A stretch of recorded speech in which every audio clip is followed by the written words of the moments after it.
आता पाहूया decimal to binary coded encoder. BCDचा लॉंग फॉर्म काय आहे? Binary coded decimal, right. म्हणजे हा 4 बिटचा कोड असतो बायनरी फॉर्ममध्ये. 4 बिटचा कोड आहे म्हणजे ऑब्वियसली 4 LED येणार, 4 गेट येणार, त्याला ठराविक इनपुट येणार, बरोबर ना. मग इथे सर्किट डायग्राममध्ये बघा, आपण 4 LED काढून त्यांना 4 गेट जोडलेत आणि ते LED सगळे ग्राउंड करून ठेवलेत, राईट. LEDच्या सुरक्षेसाठी 330 ओहमचा आपण काय केलं आहे, रेजिस्टर त्याला जोडून टाकला, बरोबर. नंतर काय केलं रे, प्रत्येक नॅन्ड गेटला एक ठराविक इनपुट दिले. त्यासाठी आपण काय केलं, जवळपास अशा 10 लाईन्स मारून घेतल्या, बरोबर ना.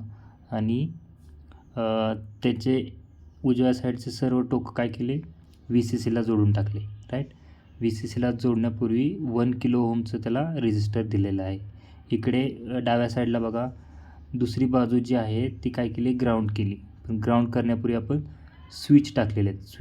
स्विचच्या साहाय्याने आपण काय करणार आहे, स्विच ऑन ऑफ करणार आहे. पण स्विचचा नंबर जर बघितलं तर स्विच 0, स्विच 1, स्विच 2 अशाप्रमाणे आपण 0 to 9 एवढ्या अशा 10 लाईन्स तिथे 10 स्विच दिसत आहेत. म्हणजे डेसिमल टू बायनरी फॉर्ममध्ये आपल्याला काय मिळणार आहे, नंबर्स ह्या सर्किट थ्रू मिळणार आहेत.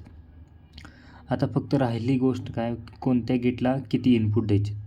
आता पहिलं बघा, पहिल्या गेटला डाव्या साईडच्या गेटला 2 ज्या लाईन्स आहेत तो त्याने बुक केल्या, राईट.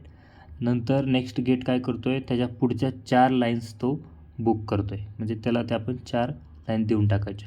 पुढचा गेट काय करतो आहे, तर मागच्या गेटच्या 2 लाईन प्लस त्याच्या पुढे 2 लाईन्स तो बुक करून घेतो आहे, बरोबर. 2 नवीन लाईन्स दिसत आहेत.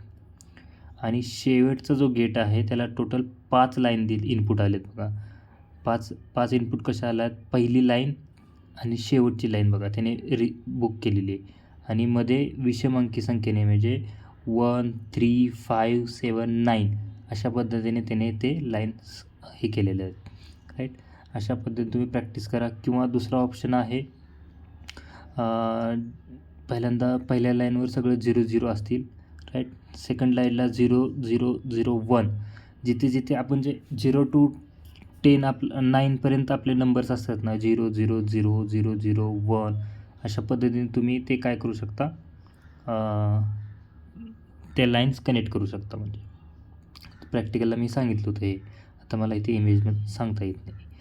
ओके, अशा पद्धतीने ही सर्किट डायग्राम एकदा प्रॅक्टिस करा. नंतर ह्याचा ट्रूथ टेबल कसा येणार सांगा बरं.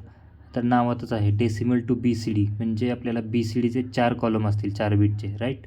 आणि डेसिमलला किती असणार आहे, आता तुम्ही म्हणाल डेसिमल म्हणजे 0 to 9 एकच कॉलम असेल, तर ते तसं नाही आहे. आपल्याला डेसिमल म्हणजे आपल्याला इथे टोटल 9 कॉलम्स करावे लागतील बघा. ऑब्झर्वेशन टेबल बघा, इथे काय दिसतंय तुम्हाला. ऑब्झर्वेशन टेबलमध्ये तुम्हाला डेसिमल बघा, टोटल 9 कॉलम दिसत आहेत. I1, I2, I3 to I9 म्हणजे हे इनपुट 1 इनपुट 9पर्यंत तुम्हाला ते कॉलम्स आहेत, राईट. आणि इकडे किती दिसत आहेत, इकडे 4 कॉलम दिसत आहेत BCD आउटपुट.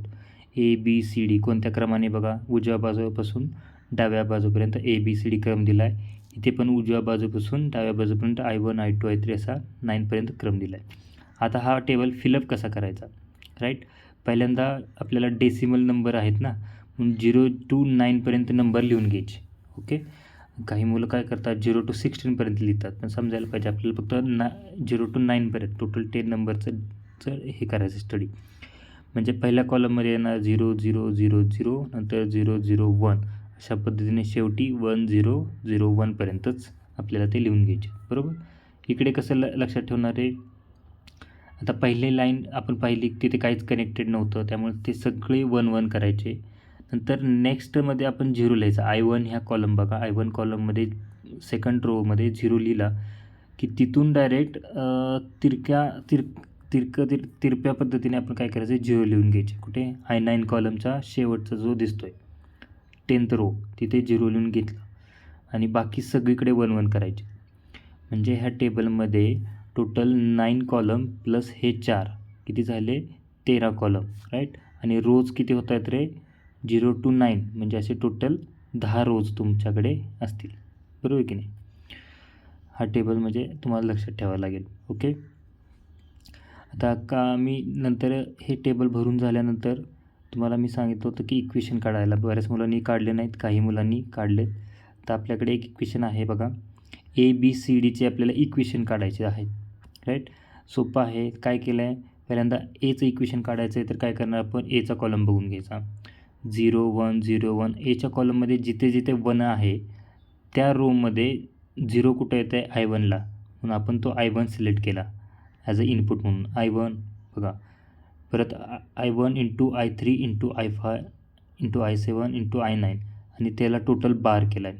आपण इंटू का घेतलं रे, कारण आपला गेट आहे नॅन्ड गेट. राईट, आणि त्याला बारचा अर्थ तो, अँड असता तर बारची गरज नव्हती, पण नॅन्ड गेट असल्यामुळे त्याचं सगळ्यांचं मल्टिप्लिकेशन आणि त्याच्यावर बार.